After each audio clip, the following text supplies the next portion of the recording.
Hello students, last time हमने पढ़ा था इलेक्ट्रॉनिक ट्रांजिशन और कई प्रकार की डिफाइंस बताई थी।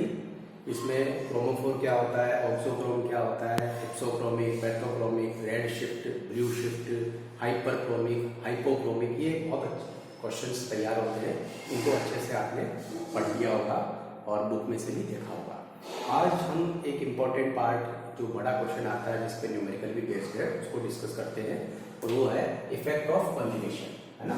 सहयुग्मन का प्रभाव, इफेक्ट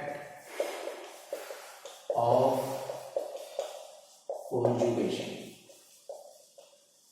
कॉन्जुगेशन सहयुग्मन का मतलब आप समझते हो, डबल सिंगल डबल, है ना।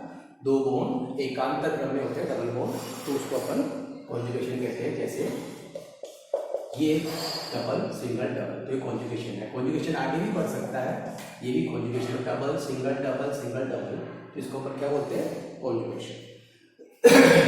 तो क्वेश्चन ये आ रहा है कि एल्कीन के ऊपर कॉन्जुगेशन का क्या इफेक्ट होता है। तो एक छोटा सा एग्जांपल देते हैं, फिर उसको एक्सप्लेन करना है। एथीन, ठीक है।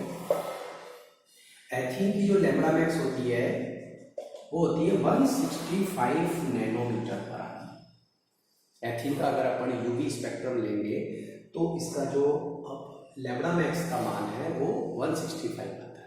अब इसी पे अगर मैं इसका एक हाइड्रोजन हटा के एक विनाइल ग्रुप लगा देता हूँ, यानी कि हमने क्या किया, इसमें प्रतिस्थापन कर दिया। ये देखो मैंने एक ग्रुप लगा दिया, क्या नाम है इसका, 1,3-ब्यूटाडाइईन से, है ना। तो ये जो डाइईन बनी है 1 2 3 4 1,3-ब्यूटाडाइईन, आपने फर्स्ट ईयर में पढ़ा भी था इसके बारे में, 1,3-ब्यूटाडाइईन। इसमें कॉन्जुगेशन हो गया, देखो डबल सिंगल डबल, तो कॉन्जुगेटेड डाइईन भी बोलते हैं इनको, सहयुग्मित डाइईन, कॉन्जुगेटेड डाइईन। आप जब ये इफेक्ट करोगे, अब इसका वापिस आप स्पेक्ट्रम बनाओगे तो इसका जो लैम्ब्डा मैक्स है वो आता है 270 नैनोमीटर पर। इसका मतलब क्या होगा, 165 से 270 होना, इसका मतलब लैम्ब्डा मैक्स का मान बढ़ रहा है। तो ये कौन सा शिफ्ट हुआ बताओ, रेड शिफ्ट, बैथोक्रोमिक शिफ्ट कहते हैं इसको। तो लेकिन प्रश्न आ रहा है ये ऐसा क्यों होता है, क्या रीजन है। तो इसके लिए हम इसको डायग्राम से समझाते हैं और बहुत इजी पार्ट है, लेकिन थोड़ा सा आपको ध्यान देने वाली बात है। एल्कीन में पाई बॉन्ड होता है, CH2 पाई बॉन्ड है। तो पाई बॉन्ड में क्या होगा, ये जो अपन इसका बनाएंगे तो ये इस तरह से, ये तो आपका कौन है, पाई बॉन्डिंग ऑर्बिटल, और ये कौन है, पाई एंटी बॉन्डिंग ऑर्बिटल। अगर मैं कहूँ एथीन में कौन सा इलेक्ट्रॉनिक संक्रमण होगा, कौन सा इलेक्ट्रॉनिक ट्रांजिशन होगा, तो आपका क्या जवाब होगा, पाई टू पाई स्टार। एक पाई बॉन्ड हो गया, एक पाई एंटी बॉन्डिंग हो गया। इसमें ये दो इलेक्ट्रॉन बैठे हुए हैं। जब आप इसके ऊपर कोई रेडिएशन डालते हो, यूवी विजिबल रेंज की, तो ये इसको एब्जॉर्ब करके ये क्या होता है, एक्साइटेड होके ऊपर चला जाता है, यही है ना। ये यहाँ से यहाँ चला जाएगा, तो आप इसको क्या बोलोगे, पाई टू पाई स्टार ट्रांजिशन हो गया। तो ये जो रेंज आती है वो कितने पे आती है, 165 नैनोमीटर पे। क्लियर।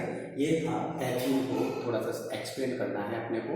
एथीन के अंदर पाई टू पाई ट्रांजिशन होता है, जिसके अंदर पाई ऑर्बिटल के इलेक्ट्रॉन पाई एंटी बॉन्डिंग में एक्साइटेड होके चला जाता है। इसे पाई टू पाई स्टार ट्रांजिशन कहते हैं। ये 165 नैनोमीटर पे आता है।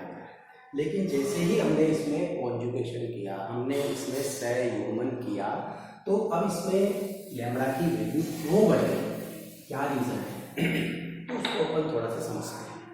होता है एक्चुअली में, आपने फर्स्ट ईयर के अंदर पढ़ा था 1,3-ब्यूटाडाइईन। इसमें 4 आणविक कक्षक होते हैं, और आपको अगर ध्यान हो तो आप 1,3-ब्यूटाडाइईन में जो डायग्राम बनाते थे वो इस तरह से बनते थे। याद करो फर्स्ट ईयर की क्लास, अभी तो शायद एग्जाम भी नहीं दिया आपने, है ना। तो ये इस तरह के 1,3-ब्यूटाडाइईन जो चैप्टर था आपका, उस चैप्टर के अंदर इस तरह के डायग्राम आपने बनाए क्या, आप याद करो।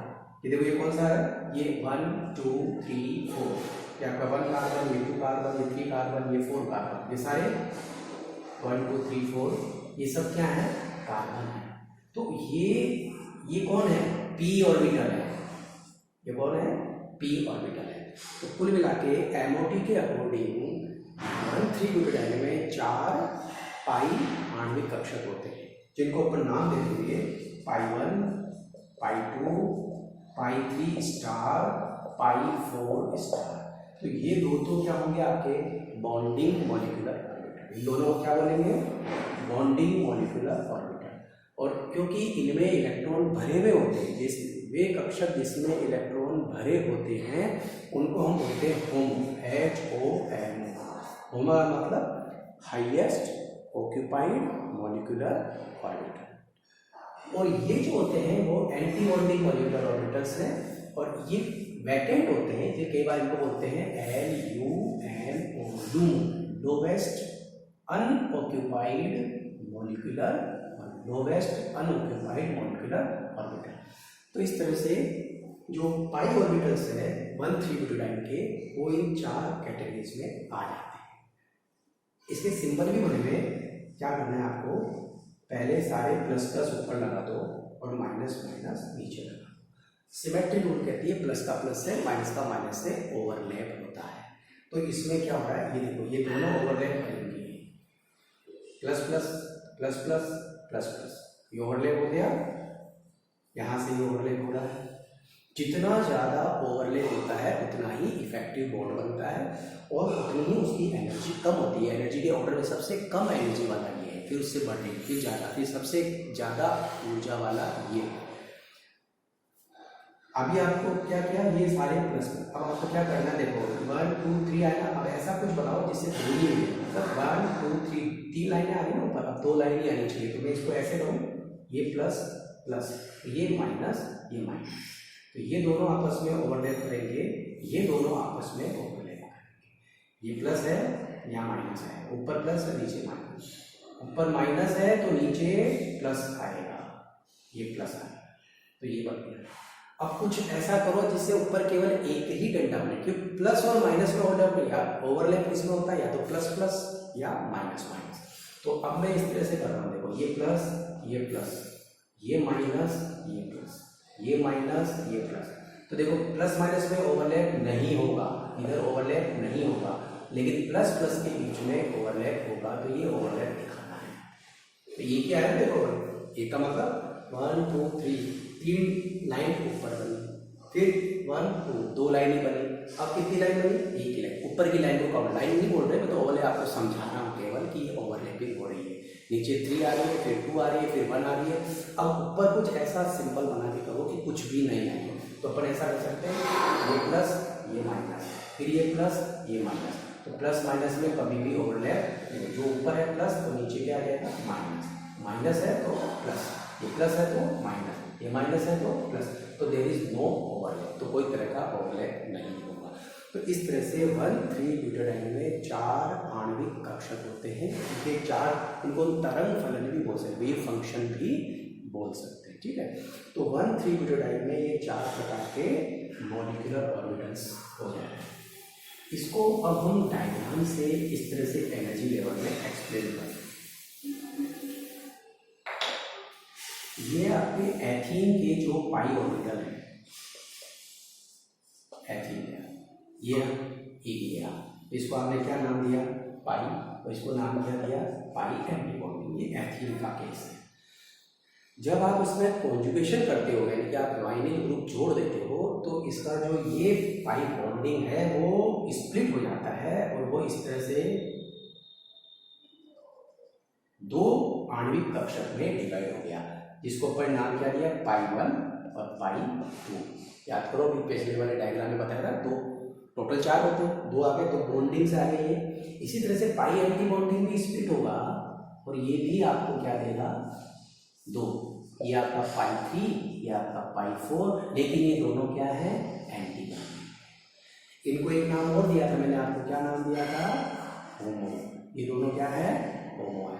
इन दोनों को क्या नाम दिया था मैंने, बताओ, लूमो। टोटल कितने पाई बॉन्ड है 1,3 ब्यूटाइल में? कितने हैं? 2 पाई बॉन्ड है, तो इलेक्ट्रॉन कितने हो गए? 4। एक बॉन्ड में 2 इलेक्ट्रॉन होते हैं, कितने हो गए? 4 हो गए। तो 4 भी यहाँ पे आ गए। ये भरे हुए हैं, इसको बोलते हैं हाईएस्ट ऑक्यूपाइड मॉलिक्यूलर ऑर्बिटल। ये खाली है। तो अब आपको ध्यान से देखना है, ये 1,3 ब्यूटाइल का केस हो गया। ये केस किसका हो गया? 1,3 ब्यूटाडाई। और ये किसका एग्जांपल है? तो जब आप यूवी रेडिएशन डालते हो, आप ध्यान से देखो, इसमें पाई टू पाई स्टार ट्रांजिशन अगर होता है तो ये एनर्जी का गैप क्या है? ज्यादा गैप ज्यादा है। E इज प्रोपोर्शनल टू 1/λ होता है।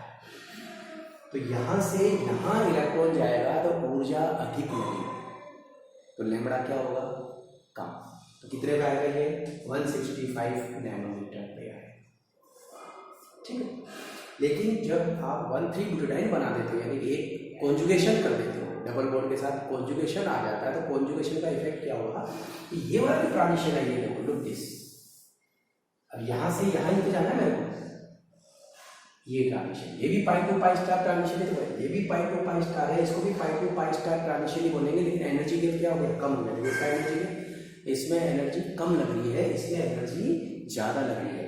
तो 1,3 ब्यूटाडाइन के अंदर कॉन्जुगेशन होने के कारण ये पाई टू पाई स्टार ट्रांजिशन में एनर्जी गैप जो है वो कम हो जाता है, ऊर्जा अंतराल कम हो जाता है, इसलिए लैम्बडा मैक्स बढ़ जाती है। कितनी हो जाती है? 1 से। अब समझ में आया?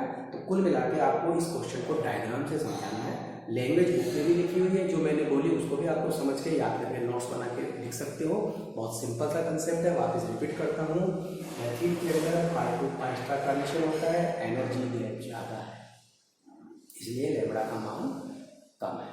लेकिन जब अपन 1,3 ब्यूटाडाइन की बात करते हैं तो उसमें कॉन्जुगेशन होता है, उसमें सहयुग्मन होता है। सहयुग्मन के कारण इसके जो होमो और लोगों के बीच का जो एनर्जी गैप है, एनर्जी गैप कम हो जाता है, इसलिए लैम्बडा का मान बढ़ जाता है। This is known as effect of conjugation on dynamics.